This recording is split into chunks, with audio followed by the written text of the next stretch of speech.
মায়ের মুখশ্রী দেখিয়ে শুরু করলাম শুভ সকালটি। সেদিনের মতো কালও আমরা চলে গেছি গণেশ জননী মেলায় আমার ছেলেকে নিয়ে। সেদিন একা একা গেছি তো মনটা ভালো লাগছিল না, তারপর ছেলেকে নিয়ে গেছি। তো গলাটা ভীষণ ভেঙে গেছে, তারপরও করার কিছু নেই। গিয়ে এই ছবিগুলোর দিকে চোখ পড়লো, এত সুন্দর। এগুলো কারেন্টে চলে, কিন্তু দামটা একটু অতিরিক্ত, 500 টাকা করে পিস। যাই হোক, আমার মনে হলো অতিরিক্ত।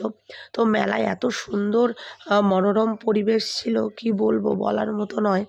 লোক হয়েছিল প্রচুর, যেহেতু রবিবার ছিল। তো মনে হলো একটু মেহেন্দি পরি। যাই হোক, পরলাম না, কেননা অনেকে বলে ক্যান্সার হয়, তাই পরলাম না। ছেলে এখন বায়না করছে আমি এটা কিনবো, মা কিনে দাও, মা কিনে দাও। যাই হোক, ওর বায়না মেটানোর জন্য বললাম যা কিনবি কেন, তবে একটাই নিবি, বেশি কিছু নিতে পারবি না, আমার কাছে কিন্তু টাকা নেই। ওকে এটা বললাম, ও এখন দেখছে কী নেবে। কখনো পেন ধরে, কখনো অন্য কিছু ধরে, আমি বুঝতেই পারছি না কী নেব। তো টাটা, পরে আবার নেক্সট ভিডিওতে